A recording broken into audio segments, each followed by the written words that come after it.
many external microphones?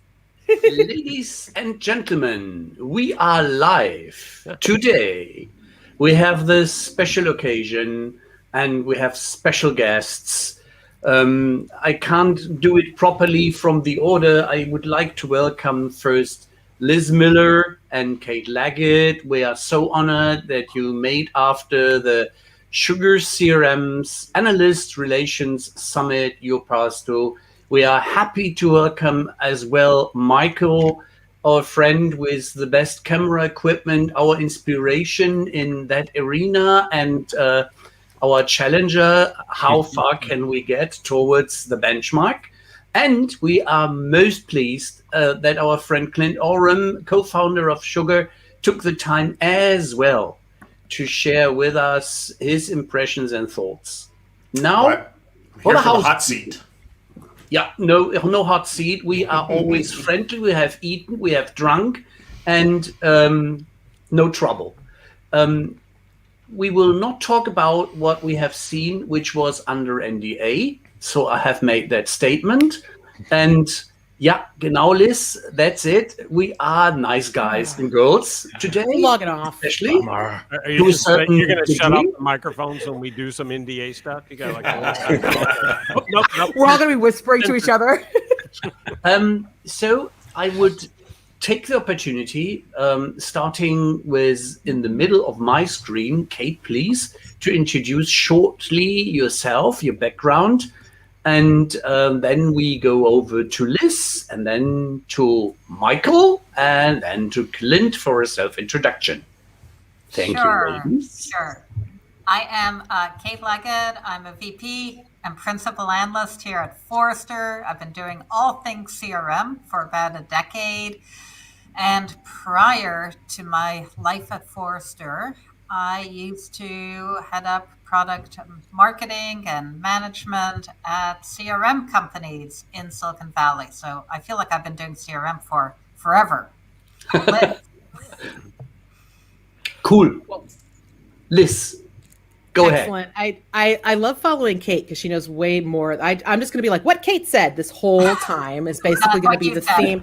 Well, the theme of my day. Hey, everyone. Liz Miller, VP and Principal Analyst over at Constellation Research. I get to cover the wild and wacky world that is customer experience, right? So I get to cover CX. And at Constellation, we really see that as being an enterprise-wide team sport that really starts to pull in sales, service, and marketing. Me personally, 30 years in the marketing trenches.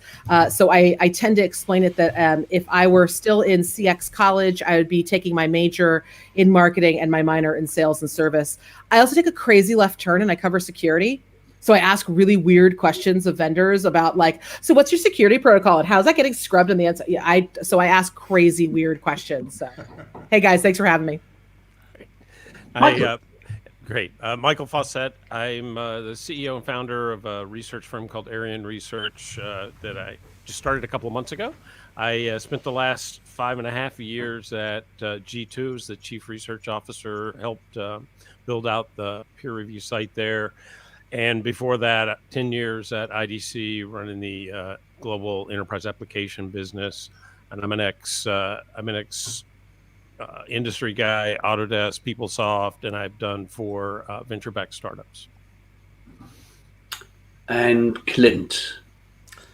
Hello all, my name is Clint Oram, co-founder of SugarCRM. Started the company with a couple other guys back 17 years ago in 2004.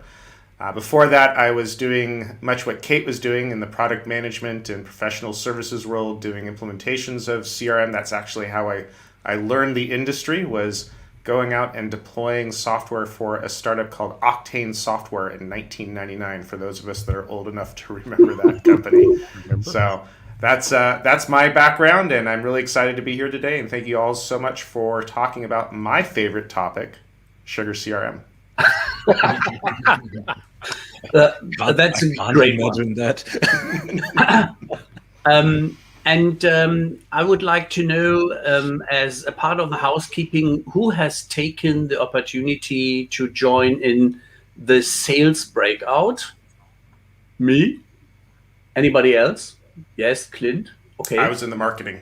well, in Was in marketing. marketing, yes. And That's like that. Liz I was in was in marketing? service. Yeah, I was in service. Okay, Service. that's cool. Yeah, So we can cover also these impactful sets in between the keynote. And I would like to start with Liz this time from the ladies. And what is your first takeaway from the event? A bit of the setup. How did you like it? What Sarita and the team prepared for us? It was awful. Oh my gosh, I never want to get. I'm totally kidding. It was awesome. The look, that was priceless just for the look on Clint's face. I really just wanted to see what was going to happen there. Like it was just that moment. No, it was. I know. Yeah, put her backstage. Put her backstage. I was just imagining Sarita coming after me like afterwards. We were experiencing wouldn't do technical that. difficulties. Some artifacts in the making here. I love it. Listen, I thought it was terrific. And there are a couple different ways that I thought it was really great. And, I think that all of us, and I don't know if Michael and Kate would agree with this statement. I think a lot of times we're asked to be in a lot of different places, especially as analysts, right? And today was no exception. I think there were like 5 different sessions that probably for those of us who cover the same space were being like yanked in between. And I will say that I really earnestly feel that the time that I invested with Sugar was a really good investment of my time. And that is not something that I say for every analyst session. So I was really glad that I made the choice and that I, went with the breakouts and the keynotes, and I thought it was terrific. The reason why I thought it was terrific was because of the candor and the honesty. I think that a lot of times we can get on these types of sessions and we hear this like, why is CRM like the greatest thing that has ever touched the face of the planet and redone all of our businesses? And there's that little voice in the back of my head that says, remember that year that you spent doing SFA to CRM conversions with people where you had to make daily calls to Sales Logics about all the stuff that broke? Like, remember that year you don't get back in your life, Liz? Is it really the best thing? So to kind of hear the like, hey, listen, it shouldn't be this hard.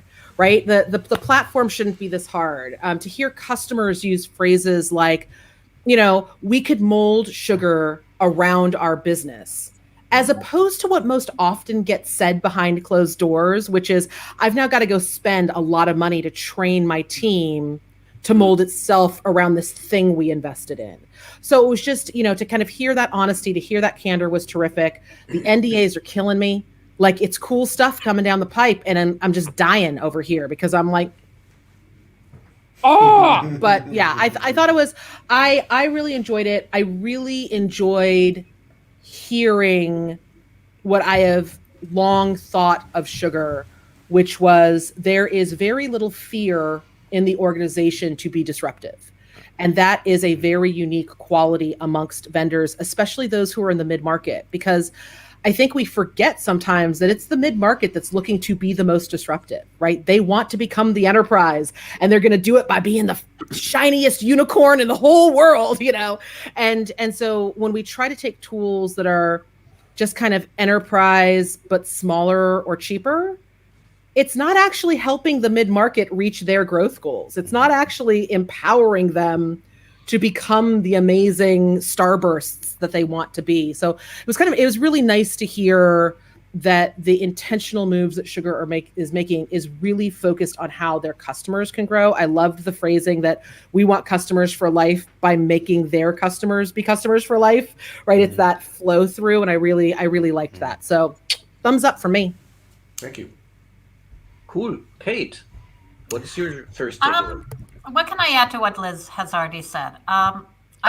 Just don't start with awful. How about horrible?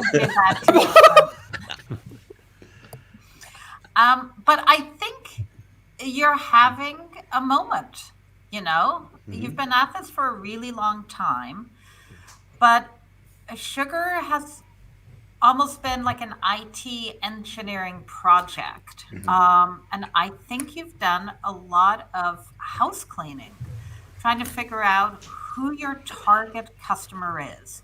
How do you simplify your messaging? Like your platforms that do the work so you don't have to. I mean, I think that's brilliant. It's about taking all the goodness that CRM has to offer and making it simple and making it easily consumable and really focusing on what does CRM do for your customers? How does it deliver? How do you get value out of your CRM? How do your partners work? You've done a lot of work cleaning up your partners. I mean, some of your partners were real, like they were engineers. They weren't business people. They didn't really understand the value or what your end customers were trying to do. They were there talking about speeds and feeds, and that's ultimately not bringing value to an organization.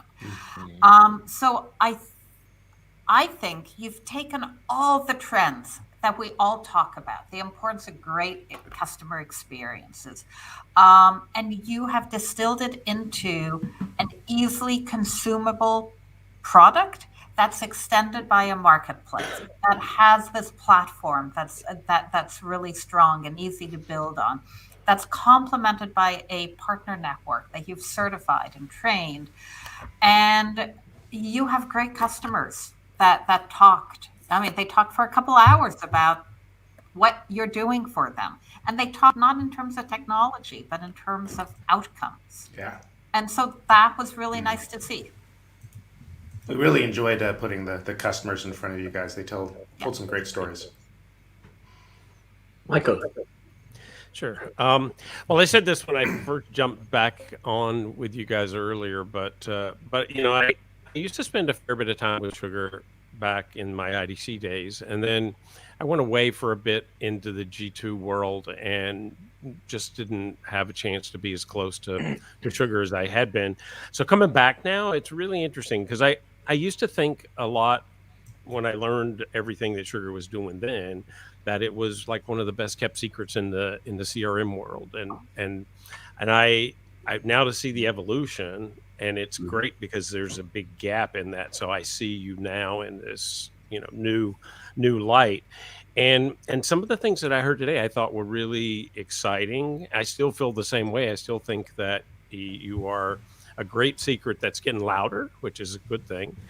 And then my favorite quote, and I tweeted this earlier, and I think this is sort of underpinned the whole day for me, was something that your CEO said. It's that nobody should do what technology can do for them. And I think that's dead on. And I love all the automation, all the AI, all of the things that I saw today, and the idea that AI is only really useful when it's embedded inside of what you do, right? So it can automate a process, or it can give you information in context when you need it, and that has huge value. And so for me, that I think to see you in this much more mature light in a market that's still crazy and often doesn't know what direction it's going in, I really enjoyed it, and I compliment how much Sugar's grown in that period of time when I sort of lost touch. Maybe out of the CRMKonvos gang, the one who is usually the one who gets least speaking time, Marshall. Oh, I get to talk in this too? Yes. That is fantastic. Yeah. Well, I mean, what else am I going to say but to echo the three guests who have spoken so far? I agree with them completely. This was a very valuable session for the time we spent in it. I have always been an admirer of Sugar, and my admiration for them is increasing now that I can see what their plans are for the future. And it is killing me that I can't talk about some of them. Liz is with me on this one, I know. You know, everyone has seen, you know, the typical hockey stick chart, right? Where it's that slow growth and then the pivot.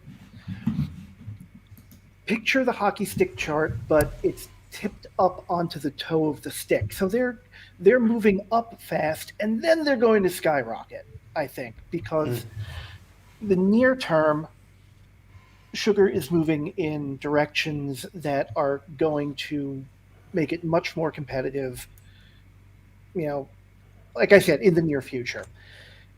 Longer term, the things that they're trying to develop are things that really I haven't heard talked about nearly enough in the industry. Mm-hmm. And when they start happening, it is going to make a big change. And I'm drooling to see that change happen. Thank you. And they do that with, what, 500 people in the organization? I want to ask a question about that later. Mm-hmm. So Okay. we will come back to that. But there's my overview. Well, you're all making me blush. James, that's a cool one. Yeah, you're right. And I love that one. Thank you, Marshall, for that perspective. Messaging.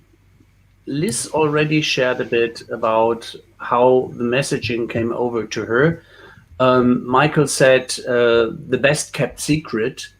It is very much the British understatement, such as I know that I'm fabulous. Why should I tell about anybody else? What were another message as a takeaway for you? A special one you remember very good. I think the other thing that that jumped out at me, and like I said, there's a lot of stuff around AI and automation, which I think is really important.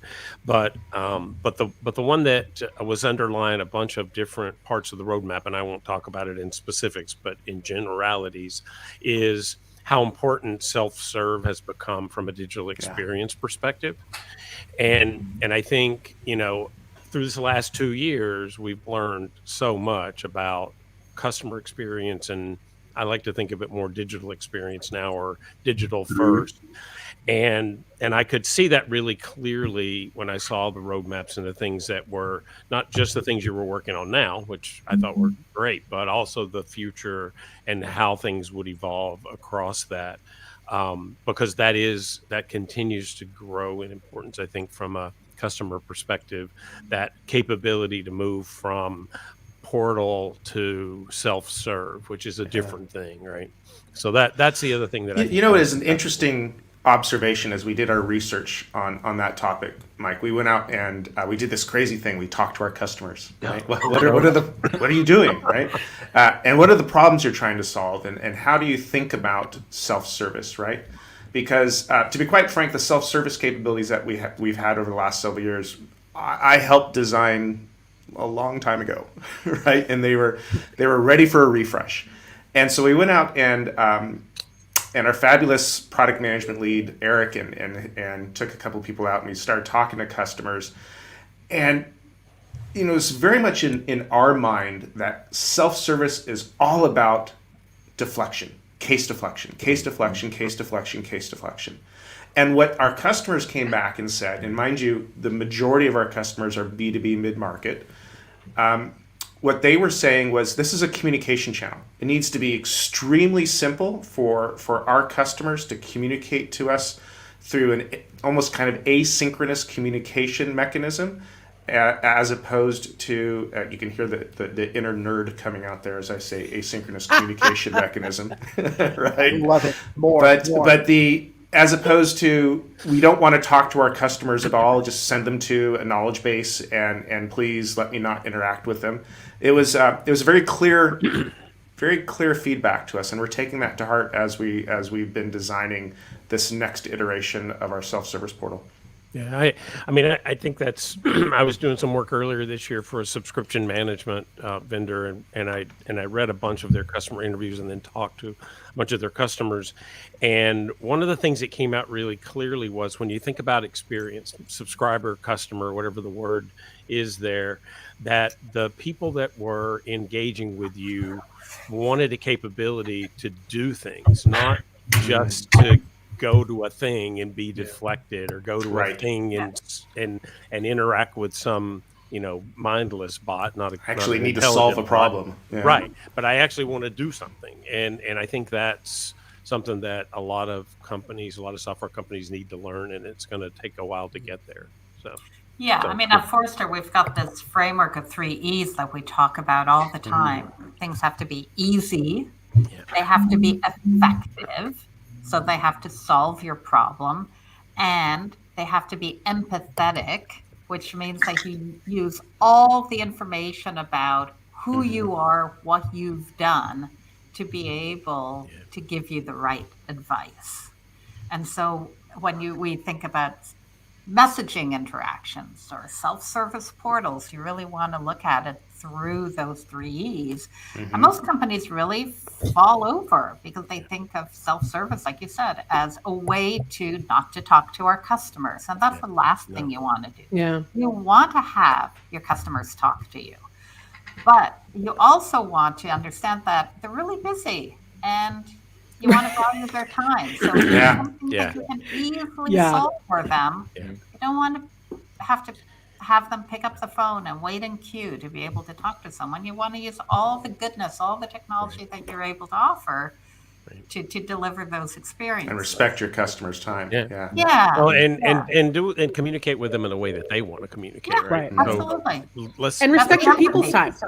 Yeah. Right. It's also about your people's time, right? And I think Kate, that empathy part kind of nails it right on the head, because I think so many of the tools, especially when we start talking about like, let's throw AI at everything, like and what most people mean by that is like, let's just slap a chatbot on it. And you're like, that is not helpful. Like that is not helpful in any way. But I think that what came through loud and clear through a lot of the messaging for me was, to pull on the thread that Kate laid down there on empathy, was that a lot of the empathy that you guys are laying down is actually for the user of Sugar. Right. In order to help them be a better conduit for communication with that customer. Yeah. Because if you put up so many tools, if you put up all this irrelevant dashboarding is irrelevant dashboarding. I don't care how pretty the dashboard looks. It's still overwhelming the marketer, the sales rep, the service rep with stuff they can't use to solve the customer's problem, to deliver value to the customer. But, I heard a great quote at our CCE event last week with Constellation, where they were saying, listen, the point of AI isn't to make people feel that they're about to be replaced. That's an incredibly demoralizing position to put people in, to make people think that the AI is smarter. Of the industry. No, it's not. Yeah. Exactly. It's totally not where it's going to be, right? Yeah. And so being able to have tools that is like, I love the way Rich said it. Like you just walked over and tapped someone on the shoulder and like, should I invest my time over here or should I invest my time over here? It gets your people to what their goal is. And I know we'd all love to think that all of our people are sitting there like, ooh, growth, I've got to get to growth. They're not. Like they're thinking, ooh, my raise, I've got to get to my raise. Or like, oh, what is my promotion? Or I need to clear my queue, right? Right. I got to clear my, exactly. Like I need some more, I need some more success, right? Yeah. People want to be successful. Yeah. And if you can give them tools that empower them to be successful in a way that feels like they've discovered the success, right? Not that they've been dragged into it, but that they are like, I rock. Yeah. I call it automate the mundane and humanize the exceptional. Yeah. Right? I really felt that your product roadmap could be looked at through the lens of like ease, effectiveness, empathy. We actually did think of those three. We've been reading your research and really like those three. Happy somebody does, but it's like if you think about ease, especially for the mid-market, you don't have your IT talent that enterprises have. And some of your customers are really small shops, and all they care about is running their business, not struggling with the tool set that they're buying. Right. So is everyone seeing how Rebecca just totally like I love that. The brilliant comment, and I'm like, she's not even on here, and she just totally like ninja moved with the brilliance. Yep. On here. Sorry, Kate, I totally cut you off there, but I was like, come on, Rebecca. We're here trying to fill up airtime, and she can sit there and think and then type. It's not right. It's not right, Rebecca.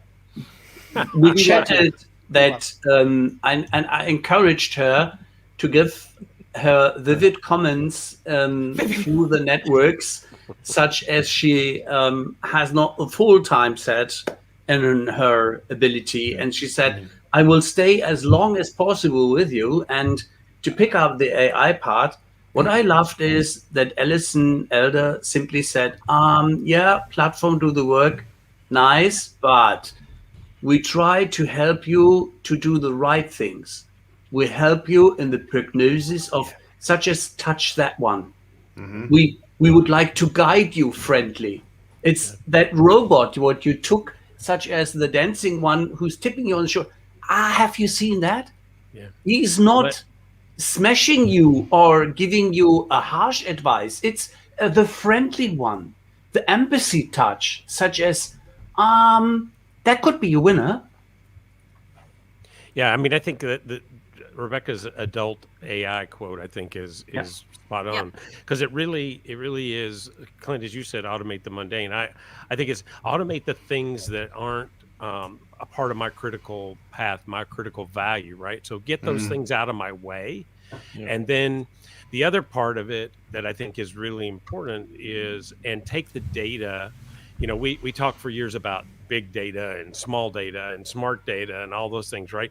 I just want the thing that's relevant and contextual to what I'm trying to do right now. And the automation can deliver that to me so that it makes me able to be more productive, to be more successful, and to make my customer more successful. That's adult AI. That's what it should do. Get rid of the stuff I don't need to do and help me focus on the stuff I need to do. Yeah, and that's what's appealing to your employees. I mean, think about who your employees are now. I mean, they're not as old as me, most of them. They're millennials. I mean, millennials are in management positions. And then you think of Gen Zs, like my kids. They're going into the workforce. They've grown up expecting that technology is going to do all the rote work for them. They don't want to sit there working on applications that take up their time. They want to have the applications do the work for them so that they can make an impact, that they can focus and concentrate on the conversation or the customer. They expect to have technology help them do their job. And so your adult, or Rebecca's adult AI comment, is very much in line with this is what your new workers want to be working on. And especially in mid-sized organizations where you want this delivered out of the box with no friction. You want to be able to buy the product easily. You want to be able to get everything in a single bundle and not to have to figure out the individual components or products that you need to put together. And then you want to be able to snap in extensions to make it all work the way you need it to. Yeah, I want to buy the whole car and not the engine separately from the body parts. Very well.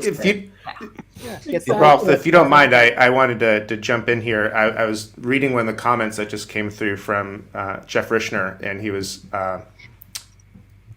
making a comment along the line. There it is. I'm pretty happy with unsuccessful. My goal in life is to aim for the middle. I think he's making a snarky comment of maybe about mid-market not being a successful market space. I've got a whole slew of opinions on that. I'm curious what the three of you think around that topic of mid-market as an overall space to focus on for us as a company, and some of the trends and the ideas that are prevalent inside of the mid-market. I got no problem with the market. I think that my thoughts tend to go when it comes to mid-market is more, I think people come out, and I think there are a lot of vendors in the space that come out and say, we are solely dedicated on the mid-market and we're focused on the mid-market, but would you like to meet our enterprise sales team? And you're like, wait, what? It's like, or there are lots of enterprises that still use, so you get torn, right? And so then your focus gets torn, your innovation gets torn, your roadmap gets torn, because as much as you want to say the majority of our customers are mid-market, we're obsessed with mid-market, that's where we want to be, when you start to see the allure of the really big logos and the really big, that special slide that comes into everyone's presentation, people, then all of a sudden you've got a sales team that's dedicated there. You start to split your time. And I think that for the mid-market, there is a very different cadence and demand that comes from the business. It is a different team that you are likely hiring for the mid-market. It is a different growth perspective. You're starting to look at growth from localized markets into national markets. You might, after a certain amount of time, start to look at global markets, and you need help to do that because you don't have specialized people who are like, yes, I'm a citizen developer and I'd like to figure out how to code my own, Python to get my AI to finally, that person is a unicorn in a mid-market. That's not the norm. So when Kate said you need it to work out of the box, it's not just the CRM that you need to work out of the box. You need everything to work out of the box. And value. It's a value conversation. Trust, value. One of the things I think we do with mid-market, though, is we sort of lump them into a big thing. And there's really a big difference in personality, right? So there's the personality that I want to buy a new Jaguar next year or a new boat or whatever, right? It's the lifestyle. And lifestyle can be billions of dollars or a few million. It doesn't matter. But there's this big segment in the mid-market that doesn't think of themselves as mid-market. They think of themselves as a fast growth company, right? They're growing, they're getting bigger. Right. They need things that help them because they're punching way above their weight, right? They're not, they go against these enterprises, they go against big companies all the time, and they have to do it with less. So if you're going to be successful with them, to me, it's about giving them the things that can make the people extremely more productive and able to do more with less, so they can punch above their weight, so they can do more, so they can be fast growth. And Kate, your comment about it's got to all work together, I think that's absolutely correct. I think that's it's a regional credit union that may be a big dog in their city, but they're competing against the national banks.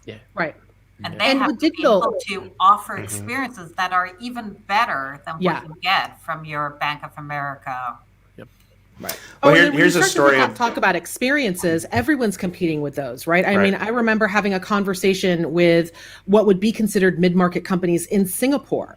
And their CEO looked me straight in the face and was like, we have to deliver experiences like Nordstrom. How do you know what a Nordstrom experience is? You're in Singapore. You don't have, your customers don't know what that is. But there is this aspirational mindset of, and Michael, you hit it right on the head, right? Everyone's going to want to go run with the big dogs, but there is only so big your doghouse can be, right? So your doghouse is this big. You're running with the big dogs. But the thing that they all have in common really goes back to Kate's statement, which is, the specialized talent comes in fits and starts. And so you need to have everything that just drops in so they can run. Whether they are a young growth company and they think whether they think they're running fast or whether they are just chugging along at the mid-market, every single one of them thinks they're running. And I have to say, mid-market is way easier than the SMB where you're competing against freemium tools and spreadsheets. So mid-market, it's not all bad. And if you get it right, if you think about ease, simplicity in buying your product, onboarding your product, growing adoption, getting value, think about it in business terms. There's a huge market there, a huge opportunity. And like we've all said, it's don't get distracted with the enterprise logos or that one deal that you get, because most mid-market companies that I speak to all want to go up market. And then you're competing against the Oracles and the SAPs and the Salesforces, and that's not what you want to do. Salesforce doesn't want to go all the way down to a small mid-market company, and that's a perfect opportunity for you, and that's why you win. So two thoughts on that. So first, I'd like to tell you about a customer of ours, Agility Health. They service medical equipment across the United States. So they basically lease medical equipment into hospitals and nursing facilities and that sort of thing. They've been a customer of ours for 10 years. They've basically doubled revenue over that last 10 years. They just crested over the $1 billion a year mark. They've kind of graduated from mid-market to enterprise. And so I think that comes back to your point a little bit earlier, Michael, about how it's a journey. Everybody wants to be bigger, and these are growth companies that are working to be bigger. And there's a perfect example of a customer of ours who just did that. Second point is back to Jeff. I wanted them to talk about mid-market. So I was using Sorry, your Jeff. I was using your comment there, Jeff, to guide it towards mid-market. So thank you. We weren't overthinking it. The one thing I'll say, Kate said something really interesting that, when it comes to the SMB market, the one thing I will say though is don't discount watching the players that specialize in SMB, very specifically those who kind of specialize in that progression from like the micro entrepreneur, into that SMB organization, because much like millennials who just assume that the tools are going to do everything for them. Like if it's going to pick a Netflix movie, why can't it pick the next account I should go talk to? A lot of the SMB tools and a lot of the tools that specialize in that very niche SMB space and do very well at it are also kind of almost in the same way training that solopreneur, that individual small business owner to have certain expectations where the tools they use aren't just easy. The tools they use literally sound and read and behave like them. Right. So it's not let's create a marketing workflow that it's literally like how do you want to talk to your customer next? Like where literally the tools are laid out in a way that someone with zero technical skills, someone who has never looked at a marketing automation tool before, is picking that up. And not only does it work out of the box, but they can work with it out out of the box. And it's good. It's healthy. It's healthy. It's healthy for the industry. It forces us. I remember Kate saying to me, this is maybe 4 years ago, you were saying how the market's changing. Enterprise companies don't want big customization projects anymore. They don't want 2-year dig into the code and hack yourself into a corner project. They want simple, easy tools, just like the SMB has. And that really resonated in my mind and frankly helped drive a lot of my thinking on our product roadmap over the last couple of years, is because you're absolutely right. We don't want big complicated projects. We want time to value is very important, I guess is the way to say it. Yeah. And actually, I think CRM needs to look at the whole gaming industry. Like how you play, you start and you don't know where you're going to go. And the more you understand, the more you go down a path or a trail, the more the story unlocks, or the value or the capabilities unlock. And so think about getting a CRM user onboarded. At the beginning, you don't know how to use it, but then the more you use it, the more goodness unlocks, and you learn, and you can pick different trails or different paths depending on where you want to go. And it's a way to gamify and really embed this value and easy onboarding. By just looking at what the gaming industry is doing to teach their users how to play. Yeah, you're creating an environment that you can really work in easily. Think about, we were talking about running with the big dogs. Let's talk about running. I assume all of us have been in the ocean or a swimming pool or something at some time in our lives. And you try walking when the water is up to your chest or your chin or whatever, that's hard work. There's a reason why people do exercise by getting into a pool and trying to walk through the water. It's holding you back. You want to create an environment in your business where you're trying to walk or run through the air. Nothing holding you back. And the more that you can get technology and processes on your side, the lower the water goes. Yeah. I mean, there's a whole market out there for these digital adoption platforms to be able to make your applications be easier to use. And we've embedded Pendo into Sugar. It's not something we've talked about, but Pendo is embedded in Sugar and is the onboarding tool for new users. Yeah, that's absolutely perfect. I mean, you should be able, a new user should be able to get it and learn how to use it easily as they're in the app. And then grow to embrace value it. As Hack the monster. And it is that how I love to learn my bomb or hack your monster, such as at a sudden CRM is my friend and no longer my working delivery machine. it is something which is helping me. This is one of the interesting analyses you did at the start of the year, where we discussed about, and Craig shared and Rich shared with us in little pieces, such as how many people see their systems as the enablers and the helping hands. Yeah. I mean, what was that statistic that Craig had about how costly CRM is? 52%. Oh, yeah. 52% of our respondents said that their CRM system today is costing them money. Yeah, I mean, that's stupid. Nah. That's That not is- what And CRM to is. see And it's astounding to think that CRM has become kind of the weird polarizing wedge in a lot of these teams. Like we how long have we talked about sales and marketing alignment?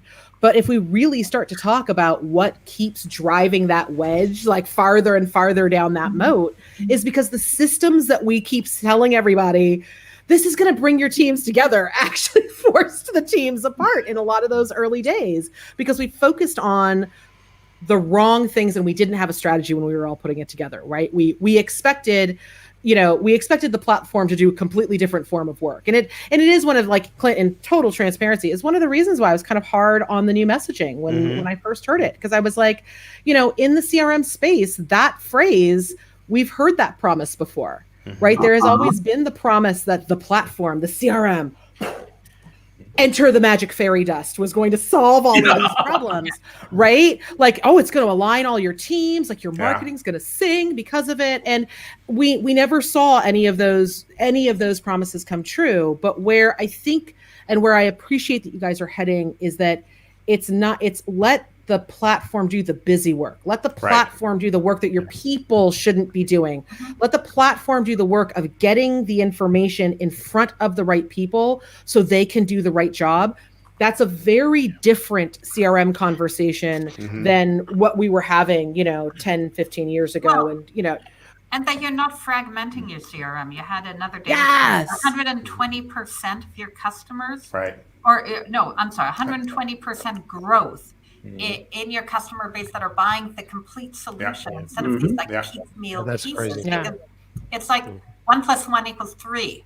That's our standard motion now. That's our standard selling motion. Is the whole, people want the whole thing. They want one solution, because that, what we've certainly seen over and over again is the beginning of a bad customer experience is that handoff from department to department, right? Yep. That's where it's in those edge cases that almost every bad customer experience, at least systematic bad customer experiences, start happening. And so with one platform, with one solution, we're solving that for people, at least giving them the tools to solve it. So and then you've got one source of data and insights that are powering all different roles, all different organizations. Right. And the more you use it, the value just gets more and more as people use it, as you get more data in your system.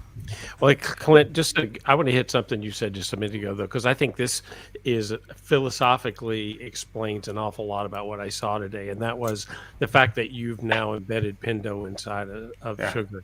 So, in other words, you thought through the idea that, we have to bring new people into this on a regular basis, and they need to be able to use the tools effectively.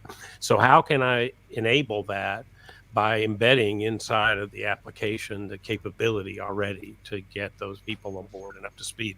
And I think that's a fantastic example of what it means to really think through that entire holistic experience, not just for what they're going to deliver to their customer, but what they're going to deliver to their employees who are actually, need to be enabled to use the system effectively to do their jobs better and to make the company successful. So, no, I definitely like to give a shout out to our products organization. They are very laser focused on our users, on our customers, on how to give them tools to help them guide them through their day. That they're thinking about it nonstop. You bet. Yeah, that was great. But I think a lot of the changes, and I mean, I loved hearing that Looker's white labeled. I mean, I think Michael's right.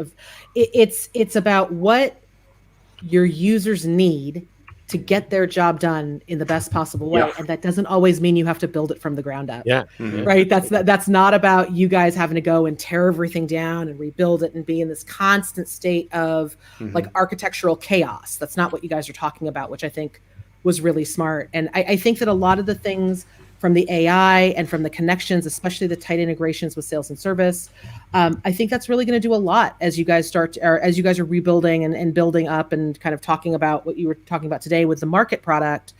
That's going to change because so much in marketing automation had become this weird commoditized space out there where it's like everything just became a fancy email butler.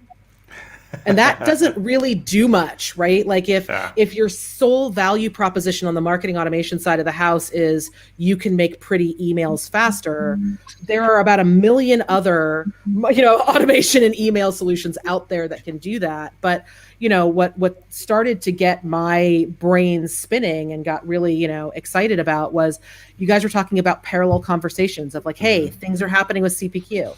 Hey, we're talking about things with, things like content and assets. Hey, we're talking about things in marketing automation. And when you start to talk about all of those things together, along with sales, service, and marketing being integrated on a platform everyone wants to use with data they need, that's a very different sugar conversation than what a lot of folks are having out there in the market. And I would say, because I asked you this, Clint, in the chat, and you answered, and you gave me 2 answers, and I would say shoot higher as far as the competitors that you are looking to be above, right? Shoot higher than the email butlers out there, shoot for that next gen of where marketing automation is heading. Cause you guys are almost there. Like you guys are like, from everything I saw today, it's like me wanting to like run behind the train and make you like force you to run faster than the 2 you brought up. So I'm curious what your thoughts are in that space, in that as I see kind of the next frontier of marketing automation tools, and MarTech as a space is just huge, right? It's we've all seen that graphic with 8,000, 10,000 companies. It's the Clash of Clans. Yeah. And diverse. But in there, I really think account-based marketing is finally coming into its own. We've kind of gotten past the buzzword hype, right? Yep. And it's, starting to get into that slope of productivity. And I think that's a great place for us to be focusing on next, especially in the world of B2B. Makes sense, right? And those are your customers. Yeah. Yep. And I would say the ones that the 2 that you shared, I would say that those are the obvious subjects that you would want to beat out of the market, right? Yes. But I think it's some of the players, like talking about an ABM player, it's like a demand base, right? It's like a demand base after the Engagio acquisition is really reshaping what marketing automation through a B2B lens could look like with true account-based marketing strategy, as opposed to... I gotta tell you, I've got nothing but respect for the guys over at Demandbase. I think they've made a very smart set of acquisitions, and what that platform is becoming is quite cool. But that becomes the new, like that is an emerging face of that, as opposed to like, hey, we can put an ABM module, like we'll slap an ABM module on here, but then we're going to pretend that it's an offshoot of CRM. And then, one of them that you mentioned, you're like, you can bring your own CRM, but you've still got to pay for our CRM. Like, what? Like, I'm just going to let that sit there? Come on. Like, you can't do that to me now. And there is always the gorilla jumping around, where your chap in the sales session was so happy with that he could help some of the customers from the gorilla to get smiling again. I put it politely that way, and I don't talk about the blue cloud as I usually do. And the aspect is simply that it is so relieving and giving me an extra drive and power to see that he was not used to my questions. I get him acquainted, such as talking about the deal size. Well, I'm going to put on my analyst hat for a moment and look at the CRM industry. And I've been in this industry for as long as most of you, and not quite as long as some of you. There's a backhanded compliment. Wait a minute. Wait a second. What did he just say? But I think there's a big reset the button's being reset right now in the CRM industry. Right? There's been one name that's been really dominant for the last 10 years. And I think as you look at, we'll call it out, Salesforce, they've been a very dominant name the last decade. But you look at what we're doing, you look at what Freshworks is doing, you look at what Zendesk is doing, you look at what HubSpot is doing. There's a big reset. Everybody's looking at the fact that this market is growing rapidly, and no one name is dominating it. And what we're finding is our focus in that mid-market, and especially in that upper mid-market, is really benefiting us because people are looking for vendors who can express speciality in the type of company that they are, right? And care about their customers. And care about their customers, And understand. The Big Blue, I mean, they're really an enterprise play. Most customers are too small for them to really care about. So, as you say, I think CRM is going through a second life. And I think it's changing. Opportunity. Yeah, I think it's changing. And I think those last 2 years, this digital first sort of acceleration that happened, and the fact that we really did have to learn to focus around digital experiences and no lie, you had to do the transition. Like, you don't have a choice, right? You had to move your business online because there was no other way to save your business. That changes things, and I think our perception of what you really need there has changed a lot over that period of time. The capability to have a unified solution across your whole business to be able to provide those digital experiences, absolutely critical. And you can't easily do that by buying bunches of little component parts that do really good things in their one little area. Well, you get mired in integration complexity. They don't integrate. And even communication. And I was thinking of that Sugar Live product that you guys are talking about, and how that fits into the world of kind of what your customers expect. It's not omni-channel anymore, it's holistic channel, right? They expect everything to work in every place they are, and they don't want you to tell them which place to go to, right? And so you've got to be able to have consistent communication. You have to be able to have consistent messaging. You have to be able to communicate in their channels effectively. And I think all those things have just converged to say, we've got to do this differently. And yeah, absolutely, the mid-market is a great test ground for all of those things because they're trying to do more with less. They're trying to grow fast. They're trying to be big. It's also just fun. It's fun helping. It's fun helping a company grow that has the resources to invest in growth, that isn't mired in fiefdoms, right? Yeah. So the problem that enterprise companies. You got so many fiefdoms, right? And trying to corral everybody into one direction and to implement a CX transformation project, very hard in a large company, right? And then in a very small company, it's just too often it falls into needs must in terms of budget drives all decisions, and the smallest dollar amount drives all decisions, right? And so when you're working with a mid-market company. Mid-market companies are big enough to matter, small enough to care. Yeah. The way they differentiate themselves against the big guys is by bringing that customer love. Yeah. And so they turn to a company like us and say, help me implement this vision of a holistic customer journey that's just infused with customer love. And those are fun companies to work with. And I really enjoy it. Yeah. And there's more at stake today because companies have to be able to pivot on a dime. They have to be agile. They have to be resilient. They get hit with another shutdown or changes in government policies. They have to change. And so show me the love and make sure that I'm still here tomorrow. And I think that's a great flexible and adaptable. We talked about that, but from a digital talk about once in a while and in between, they claim that they have their roots in the mid-market as well, or even actively say they are mid-market. No, they're not. Yeah, we know it. So now, if you are targeting the same starting point that they claim to have used, how do you avoid running into the same trap? Because they are growing upwards, right, into the enterprise market. I got a little lost in what you're saying there. So in the competitors that we're seeing today, or the competitors we saw? The big competitors, take Salesforce, take Yes. SAP, take Oracle, take Microsoft. They're all enterprise vendors. They have become enterprise vendors. They say, and they are right, that they started as mid-market companies. Okay. So they ran in a trap, basically. How do you foresee avoiding this trap?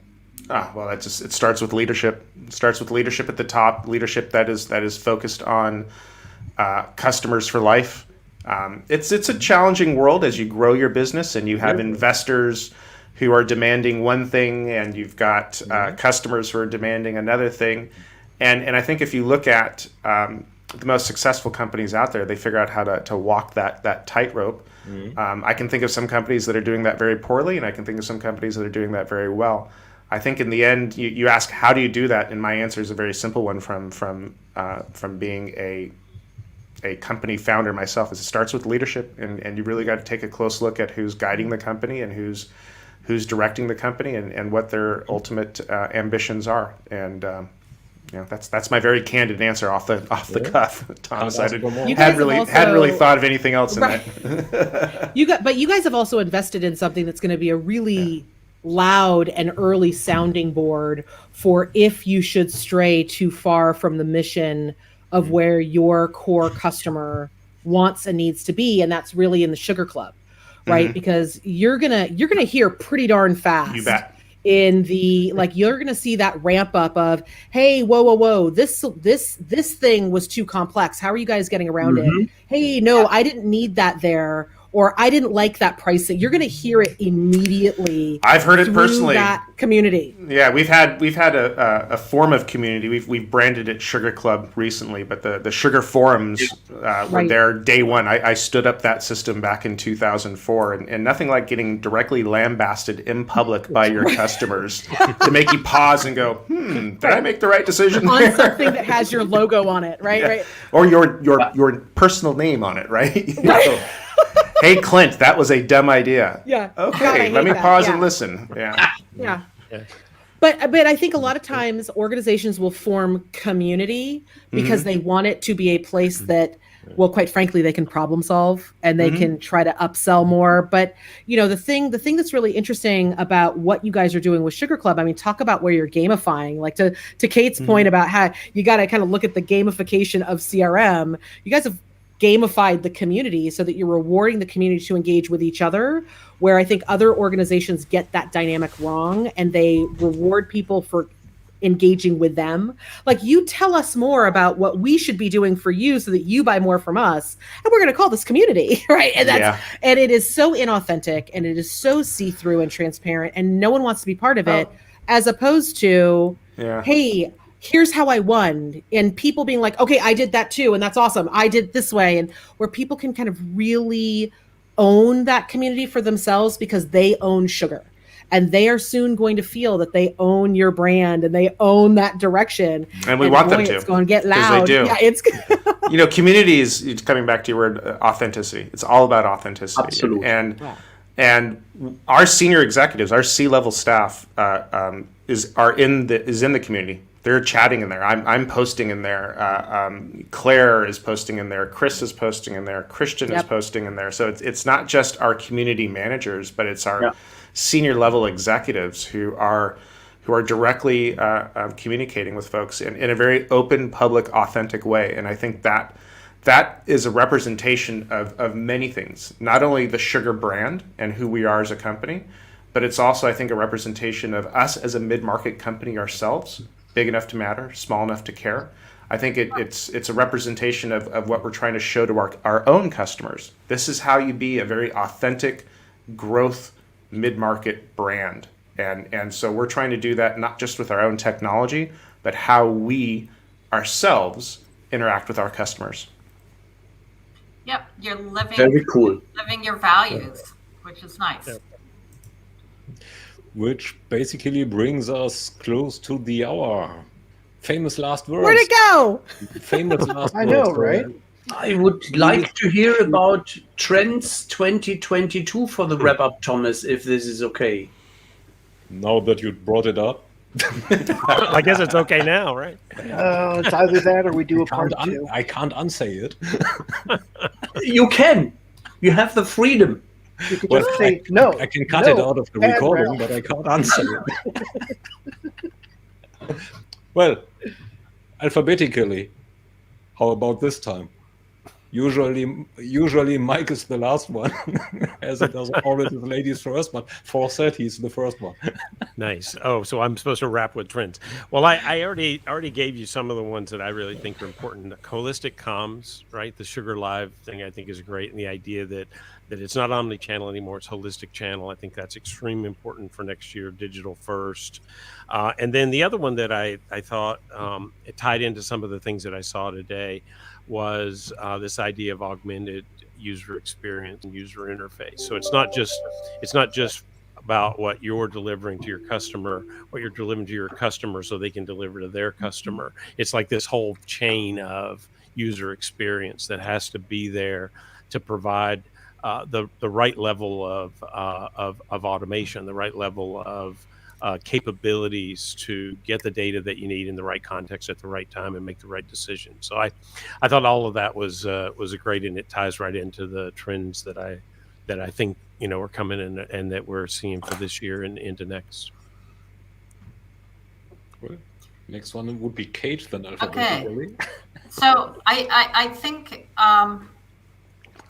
the statement or your tagline, I think it is, a platform does the work. That's where you start. So it's AI and automation that is infused in every action and every interaction that's doing the work. It's delivering better customer experiences. We talked about, I call it channel-less. It's not omni-channel. It's whatever channel makes sense at that time. It's fueling the next best conversation, next best action, next best interaction.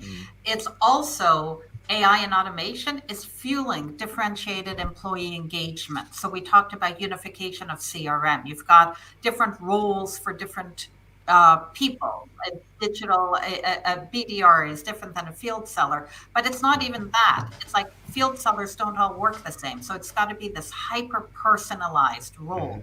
You're using AI and automation to as well evolve like team constructs. Now you've got everybody at home. Do you really need field sellers? Do you have to rethink your territories, for example, or your organizational hierarchies? You've got AI and automation that is seeing whatever conversation you have, whatever interaction you have. So what about coaching and in the moment learning?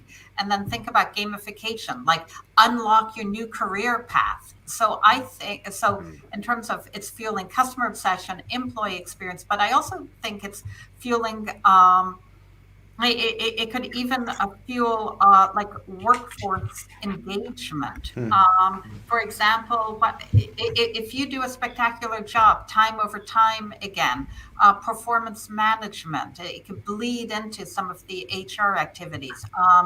Recruiting, for example, is no different than like a marketing workflow. So I think CRM is actually getting bigger and eating up different categories like collaboration, communication. It's going into the back office in terms of like employee experience. And then there's a fourth one. Collaborate. So I talked about collaboration, being able to collaborate in the flow of work.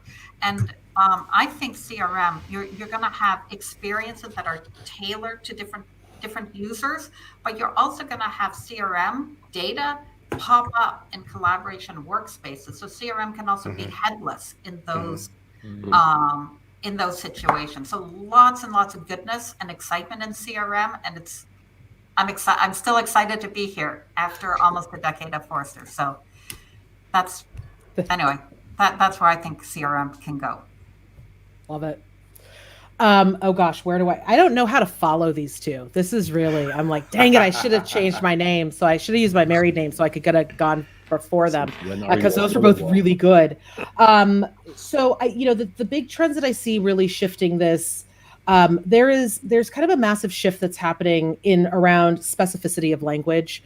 And what I mean by that is we're getting really specific on the user level about what's the difference between content, asset, deliverable? Like, what are those things? We're not meshing all of those languages together, because in the sense of driving a customer's experience, so with the apostrophe S as opposed to the strategy of customer experience, when we're looking to really be with that customer in their journey, we have to understand the difference between the content, kind of the big picture idea of what we are all talking about, the messaging, the brand, the drive, and the assets that everyone across the enterprise has to be able to utilize to tell that consistent story, right? So the beauty of a connected system is that it can also then connect the assets that everyone is using to help tell that story, so that service is not, having to pull from different assets and update and personalize different assets than marketing or sales. We're really looking at delivery of that connected experience, as opposed to how do our individual silos or centers of excellence, deliver all these things through these disconnected systems. We're really trying to look at redefining what that next generation customer experience is, and really understanding that it's not next generation, it's now generation. Everyone expects it now.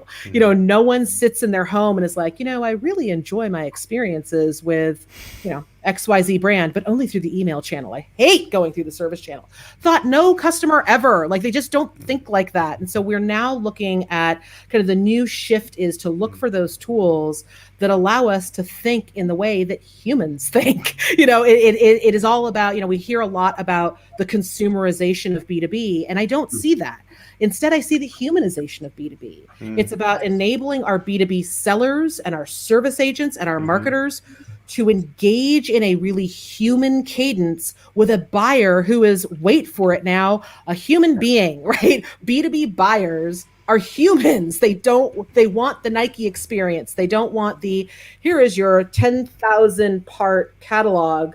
And by the way, we digitized it. Now it's a PDF. Like, that's not it. That's not the experience. So we're looking for those things. So I think the biggest trend I'm looking forward to is when we stop thinking of individual tools as belonging to individual functions, and we seeing them as all being part of the experience. So how does CPQ become a center point for the highest fidelity signal a seller can have, and that a marketer and service should be drafting off of? It's not a sales tool.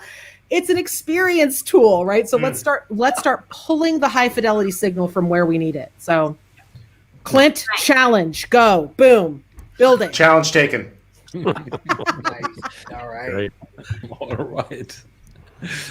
Do you see some trends too, Clint? Or else we cut you off. Well, Of course I see a trend. SugarCRM continues to make the lives of our customers easier. That's the trend. Good one. nice. It's a good one. Nice. And these are nice closing words. So this is directed to Who's you the guys. LinkedIn user?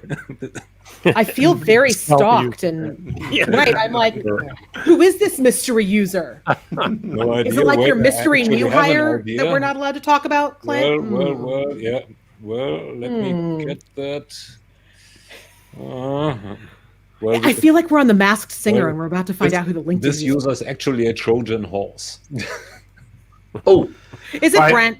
I do want to thank you all for the very Rita. candid feedback. I appreciate that. It truly means a lot to me, and I know many of us at the company are going to be watching this and listening to your feedback. Thank you so much. Thanks, And Clint. thanks for allowing us to do this. Pleasure. You bet. By the way, thanks for allowing us to do this. Of course. It's not And I look forward to the next. not there for everyone. And thanks to everybody who enjoyed this session, also to those who didn't. So, come back we are to get going a better experience next time. Thanks heaps to everyone. Right.